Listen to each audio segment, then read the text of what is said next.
কিন্তু আমরা এখনো সুস্থভাবে বিচার পাইনি। আমরা চাই ওই দেশে আসুক, আমরা একটা সুস্থ বিচার চাই, ওর ফাঁসি চাই। যারা নিহত আহত হয়েছে তাদের জন্য এখনো কোনো বিচার হয়নি, তারাও এখন হাহাকার করে। তাদের বাচ্চা কাচ্চা অনেকে মারা গিয়েছে, অনেকে তারা দুঃখ প্রকাশ করে।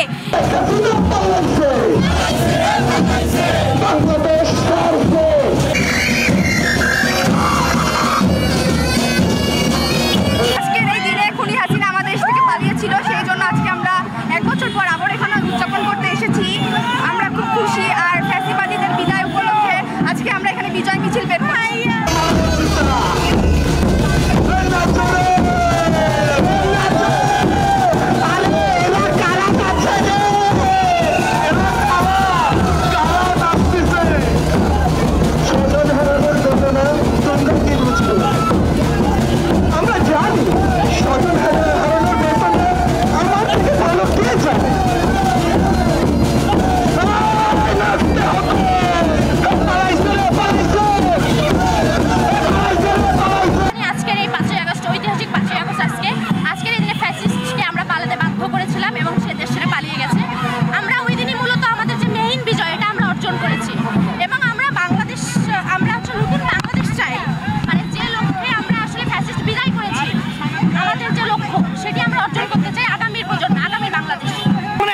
বাংলাদেশ চাই, যেই বাংলাদেশে বাংলাদেশের মানুষের যে মৌলিক অধিকার, শিক্ষার যে সংকটগুলো আছে, চিকিৎসার যে সংকটগুলো আছে, খাদ্যের যে সংকটগুলো আছে, এই সংকটগুলো জনগণের পক্ষে করা উচিত। কারণ আমরা এমন একটা দেশ চাই যে দেশে জনগণের মৌলিক অধিকার জনগণ খুব সাশ্রয়ী মূল্যে পাবে। আমরা এমন একটা দেশ চাই না যেই দেশে আমাকে 80 টাকাতে চাল কিনতে হবে।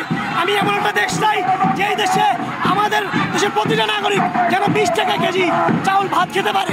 আমার ওই সব ভাই যেন 10 টাকার খাতায় লিখতে পারে, আমার ওই ভাই যেন 5 টাকার কলমে লিখতে পারে। আমি ওই ব্যবস্থা চাই।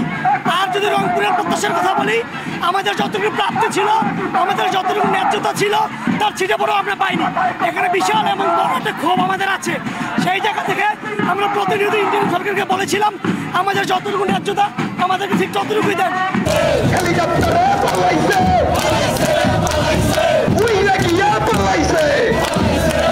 সব জায়গায় অনিয়ম, এবং আমি 24-এর যোদ্ধা, আমি 17 বছর রিটায়ার্ড পারসন, 3.5 মাস ট্রাফিকের কাজ করছি। কিন্তু আজকে দেখতেছি যে তারাই এখনো প্রশাসনের বড় বড় জায়গায় জড়িয়েছে।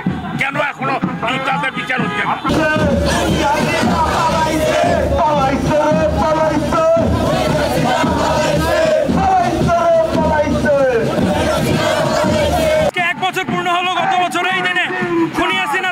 পালিয়ে গিয়েছিল, এর একটা আনন্দ হিসেবে আমরা আনন্দ মিছিল করতেছি। আমরা আশা রাখি ইন্টারিম সরকার এই যে আমাদের ফ্যাসিবাদ বিরোধী আন্দোলন হলো, এই আন্দোলনকে পরিপূর্ণ মূল্যায়ন করবে, বিচার কার্য সঠিকভাবে সম্পাদন করবে এবং দেশে স্বস্তি ফিরাবে।